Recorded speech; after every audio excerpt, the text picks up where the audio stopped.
Bonjour à tous, voici les titres. Les résultats des élections de la Student Union 2018-2019 sont tombés. L'équipe Student Force renouvelle son mandat pour une année. Lors des élections universitaires 2018, les filles ont fait une entrée remarquable sur le campus. Une campagne de vaccination contre la rougeole a commencé à l'université de Maurice. Journée internationale de la langue et de la culture créole, pour la 18e édition organisée par l'université de Maurice, cette journée vous sera présentée en 2 volets dans ce journal.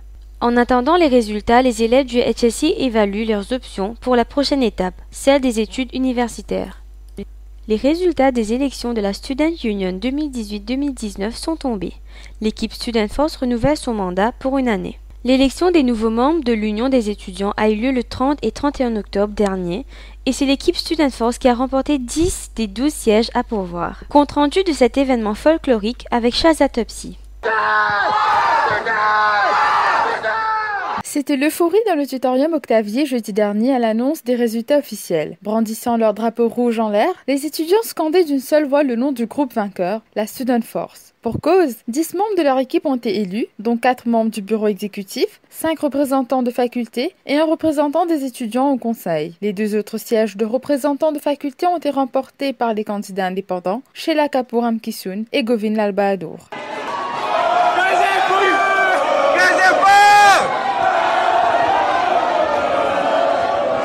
Keshav Poraou, élu en tête de liste des membres du bureau exécutif avec 2499 votes, dit être ravi d'entendre le résultat de cette élection. Le fait de savoir que les étudiants ont misé sur lui le conforte dans sa vision d'un meilleur campus. Élu tête de liste là, c'est une affaire qui ne m'a pas pu attendre du tout. L'élection là, c'est serré, c'est bien serré, mais il y a une émotion extrême pour moi. Là, vu que je suis élu, mission et vision reste pareil, travail pour l'intérêt des élèves. Pour Natacha et Adil, étudiants en première année, ces 3 jours étaient une toute nouvelle expérience. Pouvoir voter et faire partie de la campagne leur a permis à se sentir plus adultes. Première fois que j'ai voté, et tout à fait hyper professionnel et sécurisé. Mais c'est sûr qu'il y a une promesse et parole d'un candidat in fait et donné là. Je te montre que oui, la peine de nous faire l'espoir pour un maximum de vote. L'Union souhaite désormais rénover l'UOM Study Area avec plus de facilité en termes d'équipement. La rénovation de la cafétéria est une autre nécessité car la qualité de la nourriture laisse à désirer. La nouvelle bande compte bien tout faire pour en rehausser le niveau. Lors des élections universitaires 2018, les filles ont fait une entrée remarquable sur le campus. Elles étaient 5 à postuler aux élections universitaires de 2018. Elles se nomment Urvashi Dukava, Nusrin Hamdani, Sorenza Moutien, Sheila Ramkisun et Charmila Jogana. Ces étudiantes sont les figures féminines des élections et elles ont du caractère. Elles veulent démontrer que les femmes ont aussi le droit de se tourner vers la politique. 3 de ces femmes ont été élues représentantes de la faculté et sont source d'inspiration pour les plus jeunes. La révolution approche, il n'avait jamais eu autant de candidates auparavant. Pas si longtemps, si l'on remonte à l'an dernier, il n'y avait que 2 filles qui ont osé se présenter aux élections universitaires de 2017. Sur les 7 facultés, 3 d'entre eux sont représentés par ces étudiantes. C'est le signe que les femmes prennent enfin confiance en elles et peuvent défier les garçons. La représentante de la faculté des fleurs témoigne. À un moment, je participais trop envie de peser, c'est parce que c'est que mon fille là même, je trouvais qu'elle n'a plus beaucoup de garçons. Là, ça y est, je ne connais pas qui ex-président des États-Unis, Azortine et Council. Et Lily vient de là-bas pour faire un poste qui s'appelle Women's Officer. C'est ça qui peut assurer qu'il peut avoir at least un fille dans l'Union. Beaucoup de filles pas en compte dans sa poste là, parce qu'ils se disent qu'ici, il y a un poste là, c'est une discrimination. Ma fille, une autre possible dans sa élection là, pour montrer que ça peut ça pas nécessaire, comme ça même c'est capable possible dans l'élection là. Et ça là, tiens la plupart des garçons, les armées c'est une comment dire, discriminate me parce que nous pas un commentaire qui m'indique c'est une mot plus faible qui bana, au contraire, bana il aide moi pour dire qui me élit c'est grâce à bana même. Comme on a pu le constater, c'est une nouvelle ère qui vient d'être insufflée par ces jeunes à l'université de Maurice. On ressent de la modernité et de l'égalité qui règne au sein de l'Union des étudiants, avec un mix de filles et de garçons au pouvoir. Une campagne de vaccination contre la rougeole a commencé à l'université de Maurice. C'est au mois de mars que cette maladie a commencé à se propager. 1500 cas ont été enregistrés et on a recensé jusqu'ici 5 décès.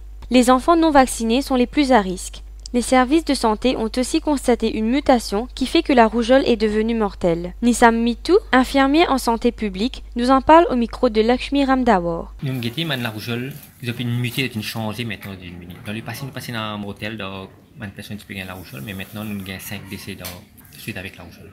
Pour les gens qui là à l'université Maurice nous était aujourd'hui, une petite population, nous je peux encourager d'une faire le vaccin.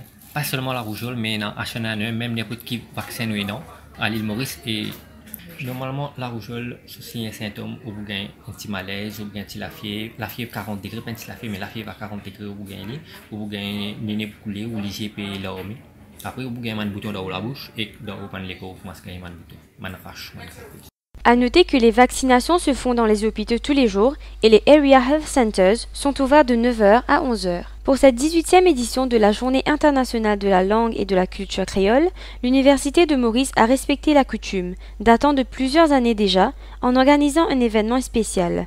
Nous vous proposons de faire le point sur une table ronde qui a accueilli plusieurs invités. Récit de Josué Hermans, Héritage Subbrun. Ce 22 octobre, l'UOM a observé la Journée internationale de la langue et de la culture créole. Une journée célébrée avec plusieurs événements, comme une table ronde qui a accueilli plusieurs invités travaillant pour la MAI, le MES, les institutions scolaires et l'Ombudsperson entre autres. Sous la présidence des chargés de cours, ces invités ont exprimé leur point de vue sur le bilan de la langue créole dans les institutions éducatives. Toshanen de Bikari, un représentant du Mauritius Examination Syndicate, explique comment se déroule la préparation des papiers d'examen en créole, ainsi que le taux de réussite des élèves.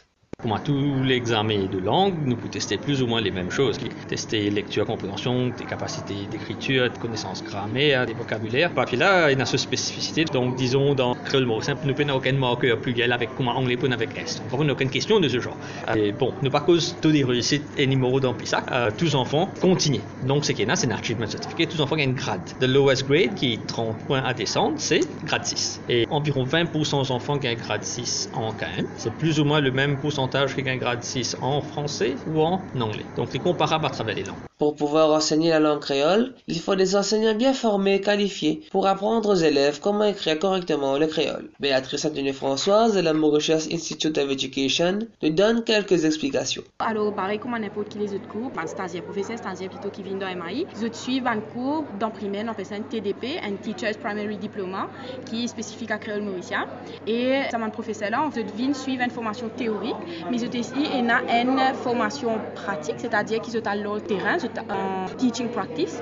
Dans mercredi, ils disent dans l'école, ils peuvent accompagner un professeur créole qui déjà peut enseigner. Alors en termes quantité, oui, effectivement, la demande est de plus en plus croissante chaque année. Et en termes qualité, ça coûte là, c'est à l'institution qui vient à cette qualité-là. Et mon cas, dire que oui, à nos niveaux, en tout cas, nous pouvons faire tout le nécessaire.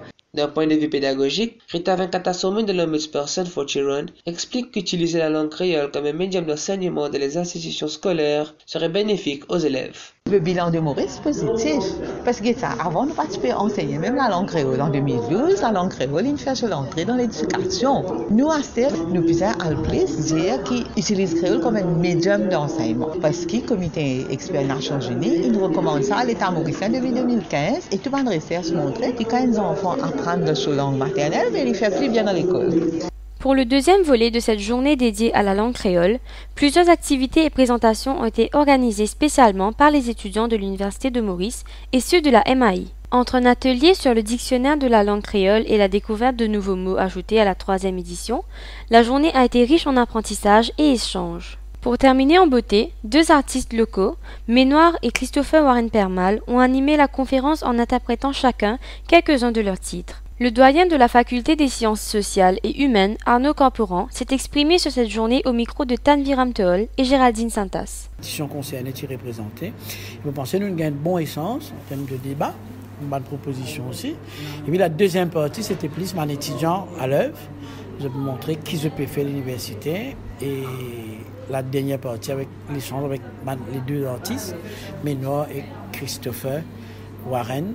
Mon pensée, c'était extrêmement riche, plein d'émotions et en même temps riche dans l'ambiance, dans le rythme. Et donc voilà, on est pleinement satisfait. En attendant les résultats, les élèves du HSI évaluent leurs options pour la prochaine étape, celle des études universitaires. Récit de Trishika Napal et Elodie Paul. Avec les examens de la HSC qui s'achèvent bientôt, certains étudiants ont déjà décidé de ce qu'ils vont faire, d'autres n'ont aucune idée précise. En tout cas, ils auront du temps pour se décider en attendant les résultats. Force est de constater que même avec les diverses institutions qui sont à leur disposition à Maurice, beaucoup préféraient aller étudier ailleurs. Nous avons interviewé 2 étudiants du HSC pour savoir ce qu'elles pensent des institutions tertiaires de Maurice et ce qu'elles prévoient de faire pour la marche à suivre. J'ai pas encore prévu ce que je ferai après les résultats, mais je pense qu'en les recevant, je saurai vraiment vers où aller. Je me suis pas renseignée sur les institutions tertiaires à Maurice, car ce qui m'intéresse, c'est d'aller en France et d'étudier là-bas. J'ai déjà envisagé de faire mes études à l'université de Maurice. Cependant, je veux une institution qui est spécialisée en ce que je veux faire. Mais aussi, comparé à d'autres institutions, l'université de Maurice n'offre pas beaucoup de stages alors que d'autres institutions aussi. Pour moi, c'est primordial parce que de nos jours, les travailleurs cherchent des personnes qui ont beaucoup d'expérience. Donc, si je trouve une institution qui m'offre plus beaucoup de stages que l'UOM, je préfère aller là-bas. C'est le début d'une nouvelle aventure pour les nouveaux entrants dans la vie active après 3 années d'études. Nous sommes allés à la rencontre du président de l'Union des étudiants afin d'en savoir plus sur le déroulement de cet événement. Graduation est contrôlé par le registraire au bureau et que travaille délégué à assistant registraire qui trouve à Admission Office à l'Université de Maurice. Là, d'Admission Office là-bas, avec tout le graduate and letter, que des autres comment qu'ils jouent pour graduate, qu'il est tout ça, et des autres procédures à suivre. Procédure à suivre, je fais paiement bâtiment finance, je te l'offre avec refreshment, et puis je prends d'autres récits à Admission Office que je gagne 2 codes graduation pour des invités. Et puis là, je joue graduation, je viens à l'Université de Maurice, je présente d'autres reçus avec d'autres letter, que je rentre, je gagne d'autres down, là, je t'attends dans le couloir auditorium. Tout le graduate rentre à l'intérieur. Du côté des étudiants, cette cérémonie marque un tournant dans leur vie. Zainab et Émilie se livrent à nous concernant cette étape décisive. Mon graduation était un moment émouvant pour moi parce que ça a marqué l'accomplissement de 3 ans d'études, qui n'était pas facile d'ailleurs, et c'est le commencement d'une nouvelle étape dans ma vie. Et avoir fini une étape de mes études me rassure d'un côté, sachant que j'ai un bagage qui m'aiderait à avancer dans un domaine que j'aime. La cérémonie s'est très bien passée, ça a été un moment de joie et de fierté, ça a été l'accomplissement même de ces 3 dernières années. Et puis pour l'avenir, il faut voir ça avec beaucoup d'optimisme. Voici le rappel des titres. Les résultats des élections de la Student Union 2018-2019 sont tombés.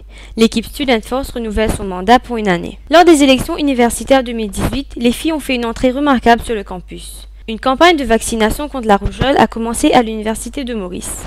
Journée internationale de la langue et de la culture créole. Pour la 18e édition organisée par l'Université de Maurice, cette journée vous a été présentée en 2 volets dans ce journal. En attendant les résultats, les élèves du HSI évaluent leurs options pour la prochaine étape, celle des études universitaires.